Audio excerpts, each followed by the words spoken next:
Chapter 10. To understand moral education of students in Roman Catholic colleges, one must only understand that from the beginning to the end they are surrounded by an atmosphere in which nothing but paganism is breathed. For instance, our superiors convince us that scapulars, medals, holy water, etc., would be of great service in battling with the most dangerous temptations, as well as in avoiding the most common dangers of life.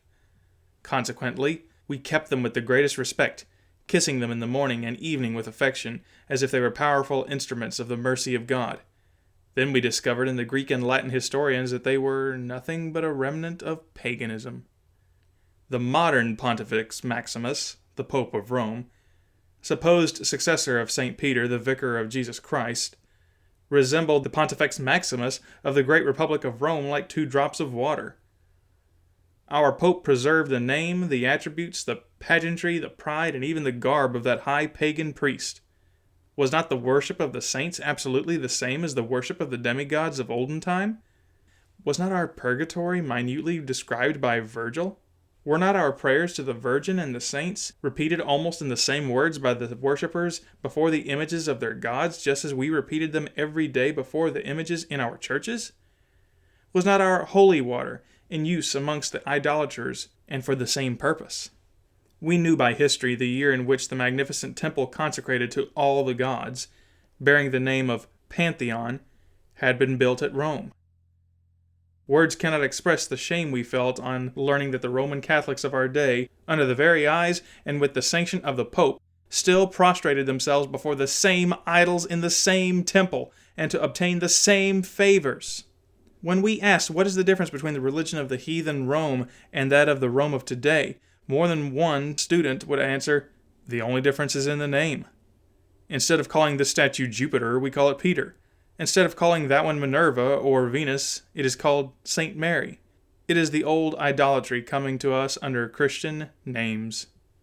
I earnestly desired to be an honest and sincere Roman Catholic, but these impressions and thoughts distracted me greatly. Unfortunately, many of the books placed in our hands by our superiors to confirm our faith, form our moral character, and sustain our piety and our confidence in the dogmas of the Church of Rome had a frightful resemblance to the histories I had read of the gods and goddesses. These miracles attributed to the Virgin Mary often appeared to be only a reproduction of the tricks and deceits of the priests of Jupiter, Venus, Minerva, etc. Some of these miracles of the Virgin Mary equaled or surpassed in absurdity by the most hideous accounts of the heathen gods and goddesses. After reading the monstrous metamorphosis of the gods of Olympus, the student feels a burning desire to nourish himself with the words of life. But the priest of the college places himself between the student and Christ, and instead of allowing him to be nourished by the bread of life, he offers him fables, husks, with which to appease his hunger. God alone knows what I have suffered during my studies to find myself absolutely deprived of the privilege of eating his bread of life, his holy word. During the last years of my studies, my superiors often confided to me the charge of the library. On holiday, I remained alone in the college. Shutting myself in the library, I began to examine all the books. I discovered that the books which were the most proper to instruct us were marked forbidden. I felt an inexpressible shame on seeing with my own eyes that only the most indifferent books were placed in our hands. Several students more advanced than myself had already made that observation to me, but I did not believe them. Until then, I had spurned the idea that with the rest of the students, I was the victim of an incredible system of moral and intellectual blindness.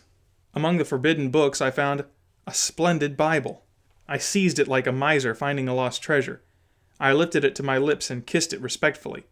I pressed it against my heart as one embraces a friend from which he has long been separated. This Bible brought back to my memory the most delightful hours of my life. I read in its divine pages till the scholars returned. The next day, Reverend Mr. Leprechaun, our director, called me to his room and said, "You seem to be troubled today. Have you any cause of grief, or are you sick?" I could not sufficiently express my love and respect for this venerable man.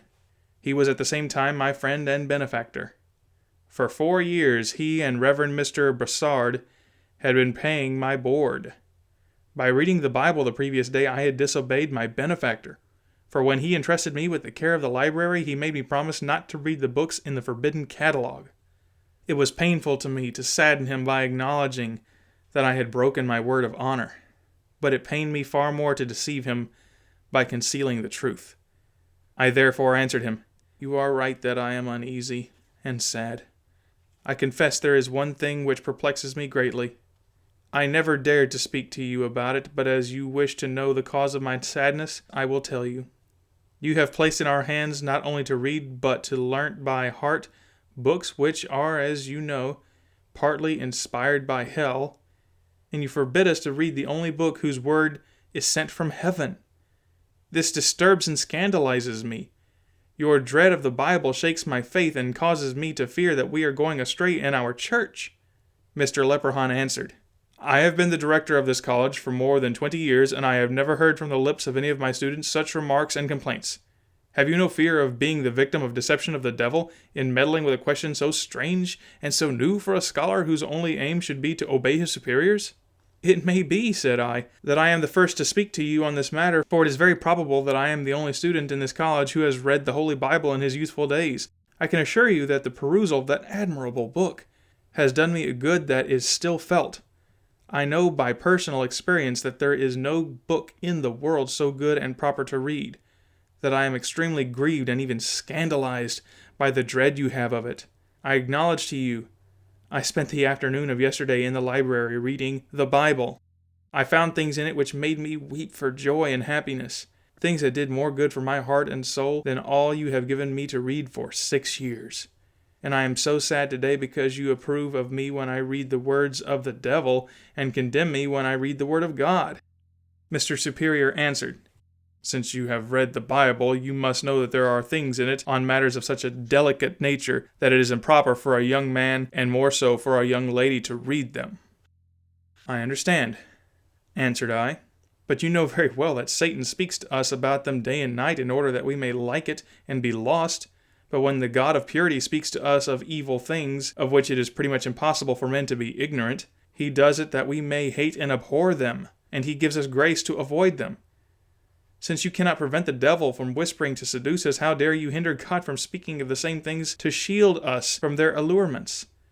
Besides, when my God desires to speak to me himself on any question whatever, where is your right to obstruct his word on its way to my heart?" Though Mr. Leprechaun's intelligence was wrapped in the darkness of Rome, his heart had remained honest and true. And while I respected and loved him as a father, though differing from him in opinion, I knew he loved me as if I had been his own child. He was thunderstruck by my answer. He turned pale, and I saw tears about to flow from his eyes. He sighed deeply, and looked at me some time reflectingly, without answering. At last he said, "My dear Chiniquy, your answers and your arguments have a force that frightens me, and if I had no other but my own personal ideas to disprove them, I acknowledge, I do not know how, I would do it. But I have something better than my own weak thoughts. I have the thoughts of the Church and of our Holy Father the Pope. They forbid us to put the Bible in the hands of our students. This should put an end to your troubles. To obey his legitimate superiors in all things is the rule of a Christian scholar like you should follow. And if you have broken it yesterday, I hope it will be the last time that the child whom I love better than myself will cause me such pain." On saying this, he threw his arms around me, clasped me to his heart, and bathed my face with tears. I wept also. Yes, I wept abundantly. But God knoweth, that though the regret of having grieved my benefactor and father caused me to shed tears at that moment, yet I wept much more on perceiving that I would no more be permitted to read his holy word. The gods of the heathen spoke to us daily by their apostles and disciples. Homer, Virgil, Pindar, Horace, and the God of the Christians had not permission to say a single word to us. I must say, though with a sad heart, that moral and religious education in Roman Catholic colleges is worse than void. From them has been excluded the only true standard of morals and religion, the Word of God.